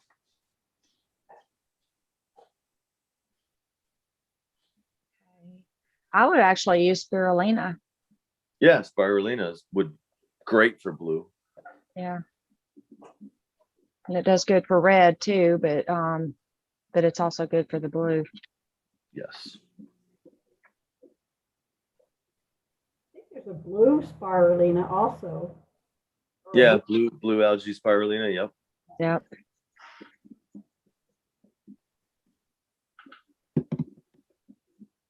Have to close Good fish. I mean, most blue fish are pretty blue if you're getting good fish, blue color. But I wouldn't think you would have to maintenance a blue fish too much, but to each his own.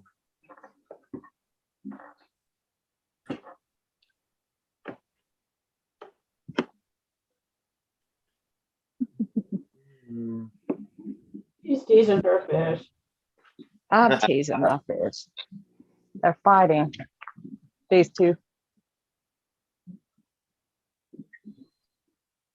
This one is from Carrie. I've got in here this female. And she's eyeballing the cone a lot more. So she may be about ready to lay. Well, that would be awesome. That would be awesome, especially if she lays one of the Kuripuras. Live on TV, live action. And that's the female Kuripura, and she just went over there and ran her off the cone. So let's see, we've got a question maybe. No, just that the channel is great. Thank you, David. It's still a work in progress, and we hope to get it up and going really good. Yeah, this is our pretty much our test run, our first session, and yeah. I think this is going to work a lot better doing it through YouTube. We were unable to get 3 people in the Facebook live stream, so we needed to have another outlet where we could have, you know, multiple people talking about their topics. How many people can we handle? 1,000.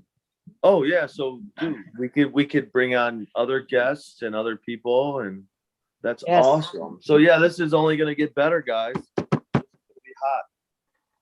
I don't know how many people our screen will hold at one time, but Well, I'm not saying we get real crazy and bring on 10 people at a time, but definitely bring on a guest every other week or something, someone new, someone who's successful, reach out to others, and yeah, that'd be great. That'd be awesome. yeah. Matter of fact, when we do the medication live stream, I would actually like to bring in a couple of people. I don't have anybody in mind for Canada, but I'd like to bring in somebody from Canada who knows what medications are available up there that are good to use. And I would like to bring in somebody from the UK, because those are the 2 countries that it's really hard to get treatments for the fish. I would like to, I mean, you know, I do have a suggestion. I don't know if she's watching right now, but April Ross has been into it for so long. I'm gonna have to reach out to her, but she's been into discus forever. She is one of those startup members that helped build Simply Discus for them. And she still messes around with fish and has discus at right now to this day. So let me talk to her and see if we can do something with her as well. But yeah, definitely let's keep looking. Yeah, I want to do that to make it, I don't know, to make the information out there for how they handle stuff in the countries where they don't have the medicines. People in the US don't realize how lucky they are to have access to the stuff that they need to treat the fish. Right. You know, these other countries can't get metronidazole. Right. They can't get the antibiotics. So yeah, that's tough. That's real tough.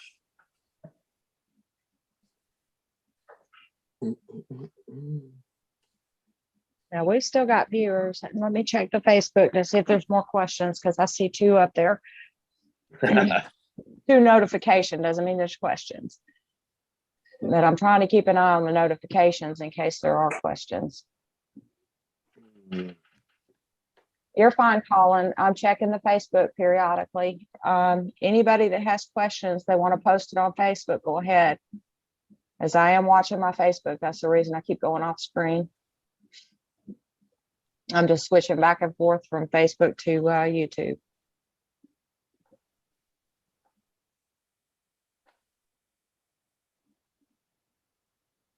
Okay. I know you got a chicken sub back there. I do.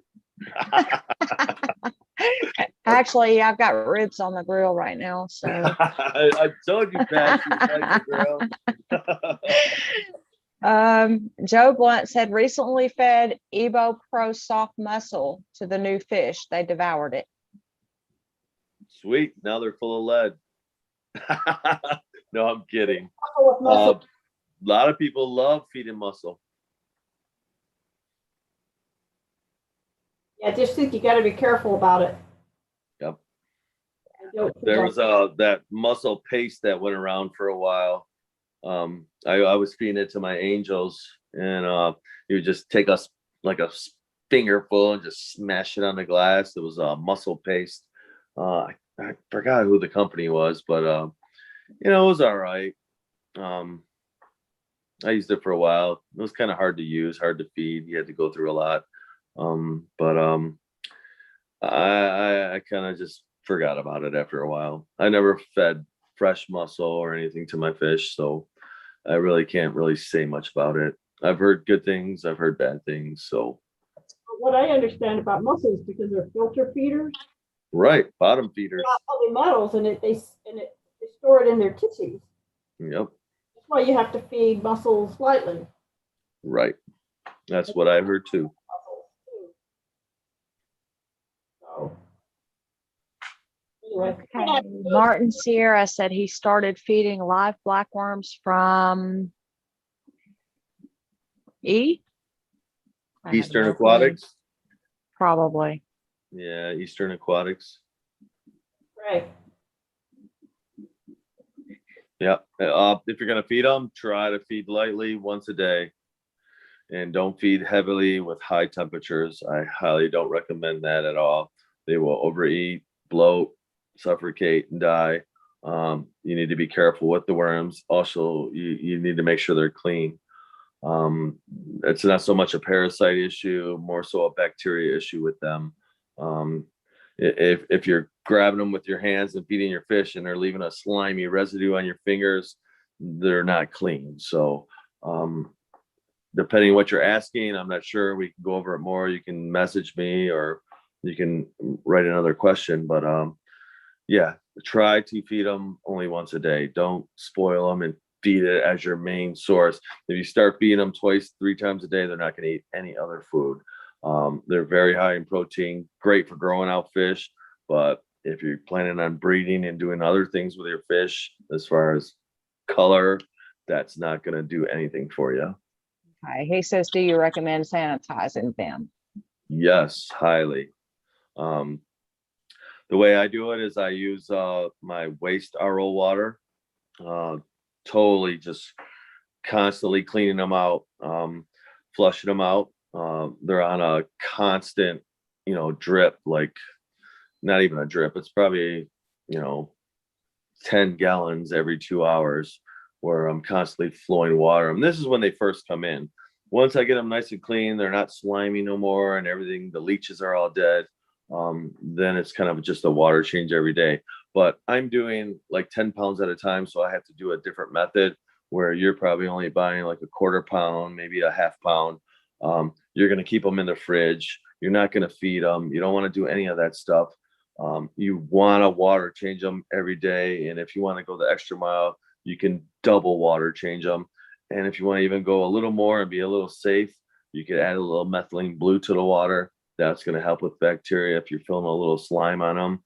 But if you ever do feel that slime on them, you might need to do like a consistent water change where you take them, put them under tap water, add a little dechlorinator to it, depending on your tap water. I don't have to add dechlorinator, but you might want to just let them run for a half hour or so and kind of get in there. They like to ball up and tangle up. So get in there and free them up with your hands and loosen them up while the water's running. And just a slow run, just to give them a nice rinse when you bring them in is the best way. I can rinse mine under tap because I don't. Yeah, me too. Water. Yep, me too. Crap out of them twice a day. Yeah, it's awesome. Awesome. And then you want to make sure the container's slimed up. You want to put them in a different container and wipe out the container because that's just a bacterial slime there. Right. Excellent add-on, Pat. Thank you for saying that. Oh. Yep. You want to, again, surface space is important. So you want to give them a lot of surface space where they're in thin layer. They'll last a month in the refrigerator. As long as you're doing your water changes on them, you got to treat them just like your fish tank now. And, livestock, you got to take care of it. You can't just throw them in the fridge and feed them to your fish and say, oh, they made my fish sick and start yelling at everyone on the forums because we feed blackworms. But yeah, I mean, definitely no problem. I've had no problems with them. as far as parasites, people were claiming in the early 90s that blackworms gave your fish tapeworms, and this was like almost before the internet, and it was like it's it's not even feasible how a blackworm could carry a tapeworm and give it to your fish. Is it could be in the water column for sure if they're not clean. That'd be one way of passing it through, and you got to be careful with the worms because yeah, they're not sterile ponds that they're raised in. If they're outside ponds, birds that drop their feces in it are definitely known, for passing on parasites and things like that. So that's why it's important when you first get them in. I mean, if you're going with Eastern Aquatics, I can't say enough about the guy.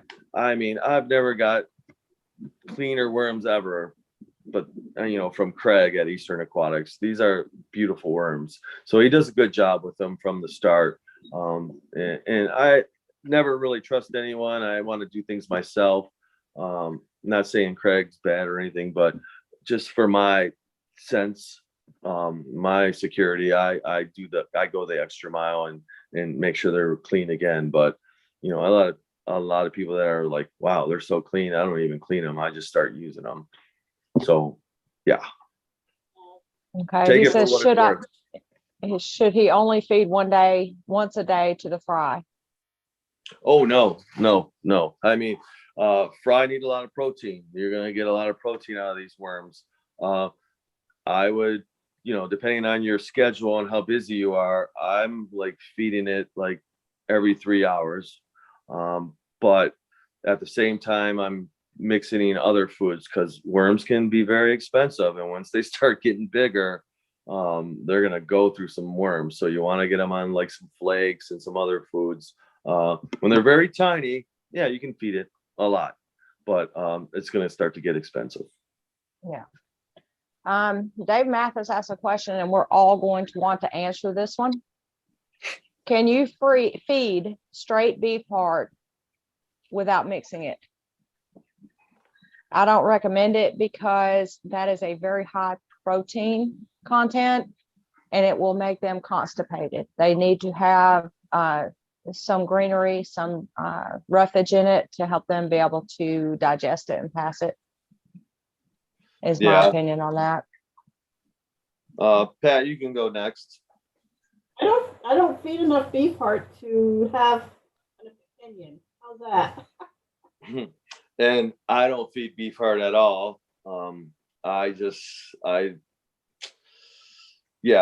not a fan of it. I mean, I've made it before and went through the whole process, and the fish eat it well.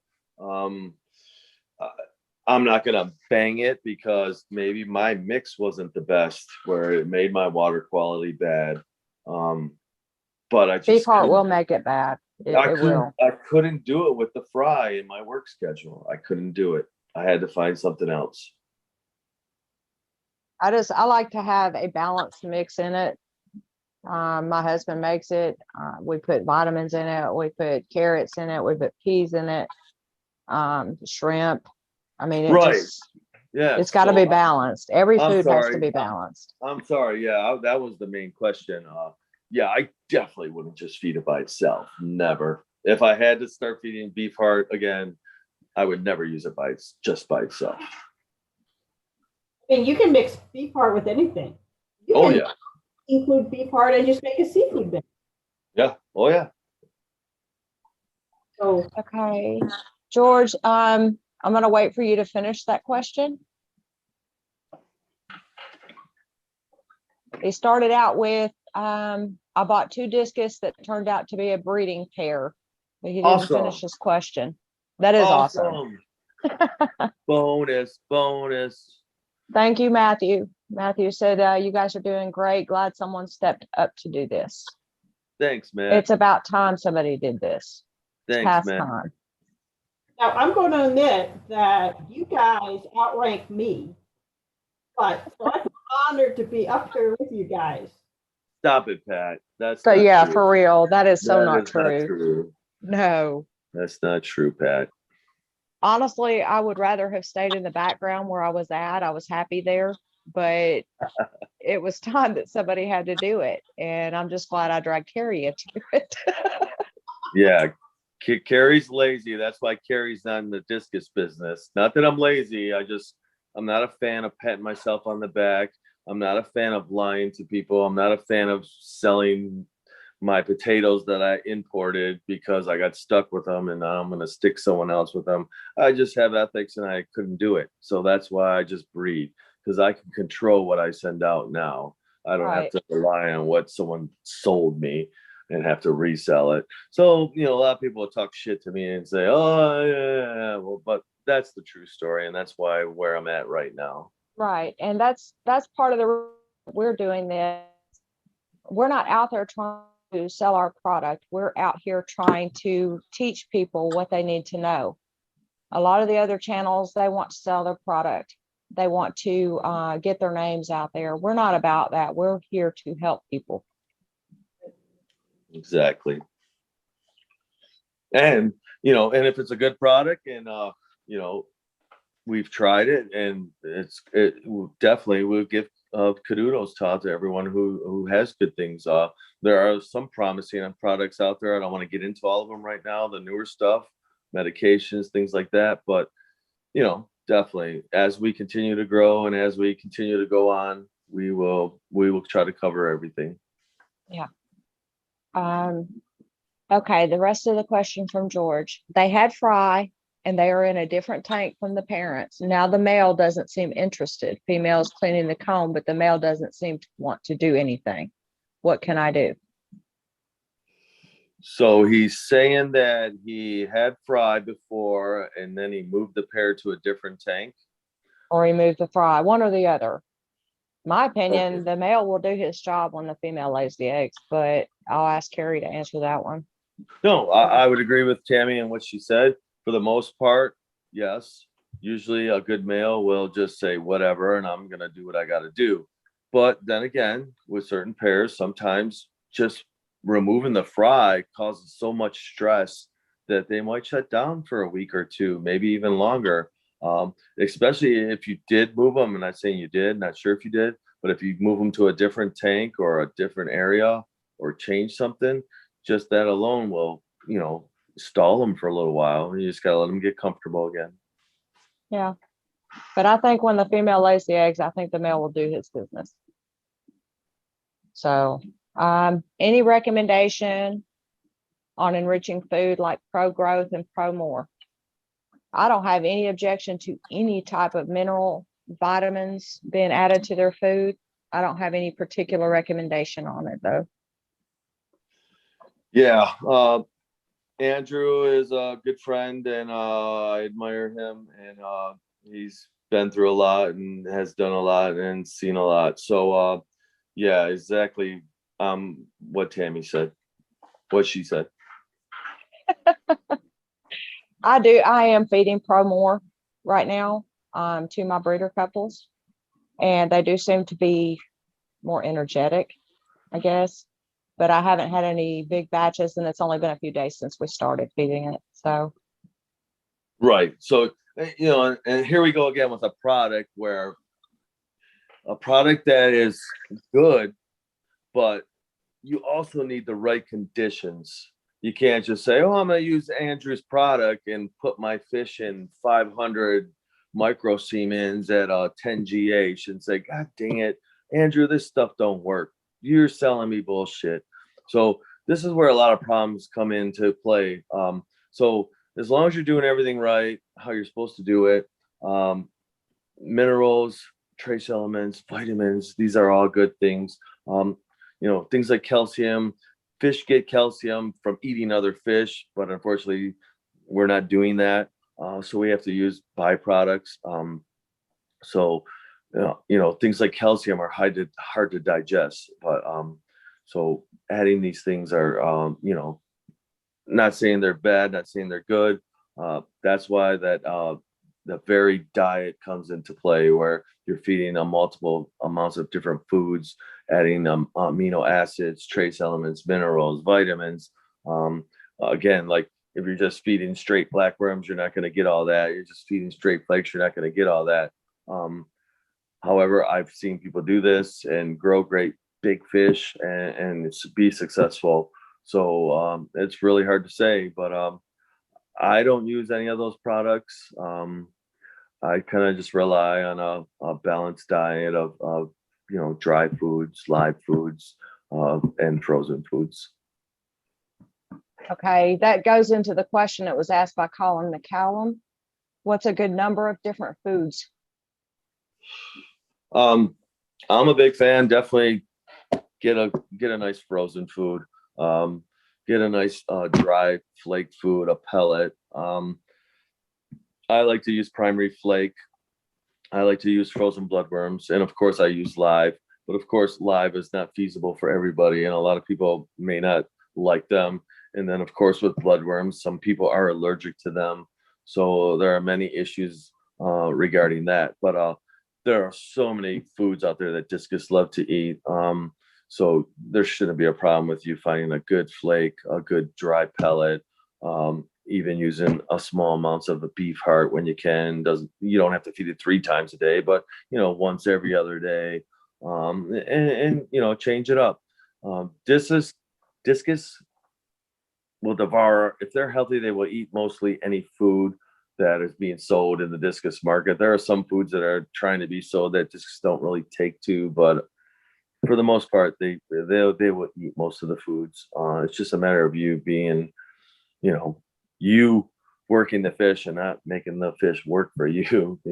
Being soft and just saying, "Oh, they won't eat nothing but bloodworms every day, so that's all I give them." Well, you got to cut them down. A couple days. Don't feed them and force them and train them to eat the new foods that you want to feed. So that's a way to go about it. Okay. Also related to that question is, do live tube effects have the same nutrients as blackworms, and do they carry more parasites? Again, they're pretty much the same, but it's all going to depend on the source. Are they farm raised? Are they wild collected? There's so many key factors that you need to figure out before you decide on this. But as far as protein content, they're pretty much the same. They're a little higher in heavy metals. Blackworms are more vegetarian grazers, where tuba effects are more a pollutant type worm. So again, it depends. It depends where they're collected from, who you're buying them from. The source is key. Guys, I'm going to have to do in about 5 minutes. So if anybody has questions for me. That's fine. Matthew Andro said a lot of people go to local shops. They have no experience at Petco, PetSmart, and people get the wrong information. And he said that he is coming to see you soon, Carrie. That's Matt from Ohio. Awesome, Matt. Glad to have you. Larry, I ordered directly from Andrew. And Andrew said that there is not a source in the U.S. other than him. Right. That is a fact. Dave Mathis says, are earthworms a good source for Discus? If you're farming them and raising them yourself and not collecting them out of the soil, there's fertilizers, all kinds of contaminants in the ground. I would recommend starting your own farm. Red wigglers are probably one of the best. They will require some work, like chopping them up, but I'm gone. Oh, I'm still here. So yeah, I've heard of people using red wigglers, leaf worms, but they are farmed. They're not collecting them from the wild. So yeah. Okay, Francis Barreto asked a question for Pat. Will you be breeding Heckle, Blueface, Noble, or Arrow in the near future? I think he's asking if I'm going to be breeding Heckle. Francis Barreto. The fish have to cooperate. And I need to get a couple of my big tanks up and running for those guys. So no promises on those guys. Yeah, we were talking about that yesterday. Yeah, those are beautiful fish. And if I would like change my whole concept on everything that I'm doing here if I could grab 50 of those fish, which is impossible. Those are awesome fish. They are absolutely gorgeous fish. You can't crowd them though, Carrie. I know, but I would just in my sense, I think I would need numbers to actually get that female that would lay eggs. You know? Yeah. But yeah, those are beautiful. I Yeah. wish you the best, and I hope that you do that. And I think they like their water down in the pH down in the 5s. Yeah, and that's tough to handle. That's tough to keep that. Make them think they're going to die. Yeah. Don't choke, Carrie.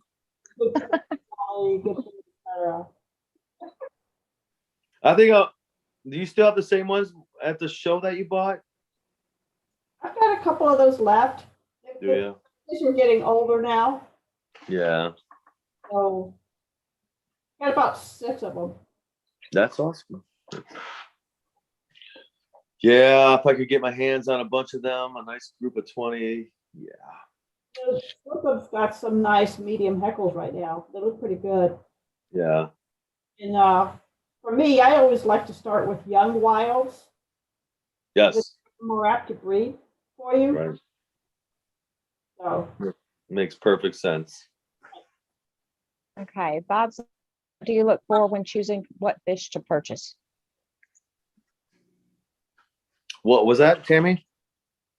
What to look for when choosing the fish to purchase? So if I'm going to a pet store to buy fish, or I'm going to a breeder to buy fish, I would usually ask them, hey, can you throw a little bit of food in the tank if you don't mind? Kind of walk them into it, say, oh, this is a great place. You're a good looking guy, and kind of like sucker them up to get them to do that. But you got to walk people into these things. But I would ask them to add a little food to the tank, and I would look for this fish that's just going after this food. Next would be body shape and eye size. Make sure it has a good body shape, a nice small eye. Look for defects, right side, left side, check both sides of the fish. But most important is that fish is eating, because if he's skinny and he's underweight, I can fix that. But most important that it's eating. Right. What do you do if you're ordering off the internet and they're sending you pictures or videos? How would you do that?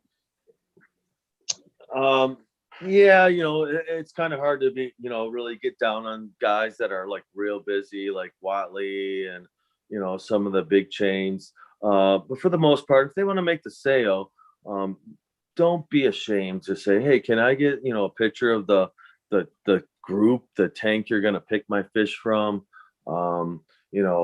Tell people, say, hey, yeah, I've been going online. I talk to everyone on the forums. I'm a Simply Discus member. I've been posting a lot of pictures on my setup. Let these people know that you're out there. Let them know that these fish that they're going to sell you are going to end up on the internet as pictures, and everyone's going to see them. These are some of the keys and little thing. And you don't have to do it in a mean, rude way. You can do it so easy and so simple and in a nice way. And I know a lot of these guys are busy and they don't want to answer a lot of questions. But you can do this in a fair, civil, firm way, politely, and they have no choice. If they want to make the sale, they have to. So I'm going to say goodbye to everybody.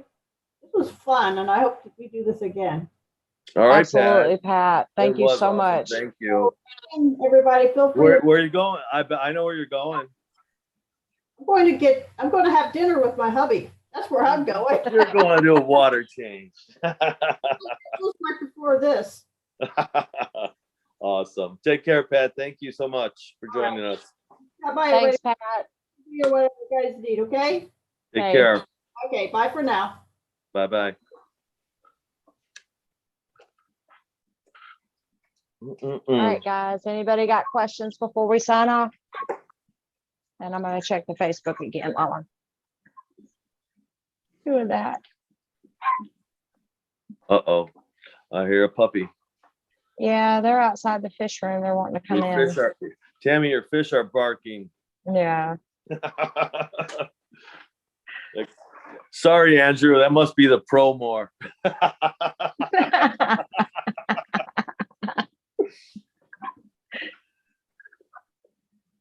Let's see.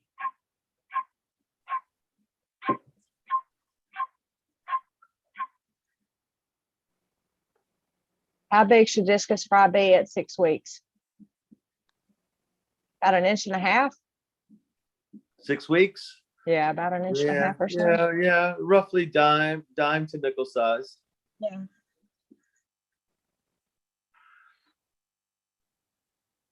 You're doing good. If you're at dime nickel size, you're doing really well. You're doing really good. Well, thank you, Carrie. You. I've got some that size, so. I was set up again.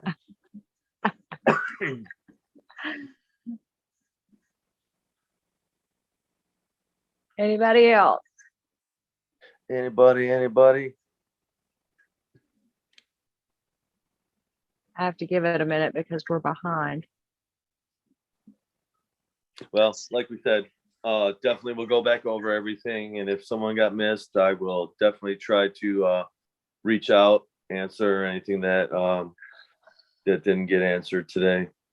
Yeah, and we can easily do that. If you have questions, you can post them on Facebook and we'll get around to answer them.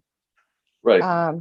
Carrie's in pretty much all the groups and I'm in a bunch of them. I'm not in all of them, but between us, I think we can manage to find the questions. All right, guys. Well, we appreciate you guys watching and we're going to Yes, go thank ahead you, and sign everyone. off of here. Thank you. Take It's care, been everyone. great fun.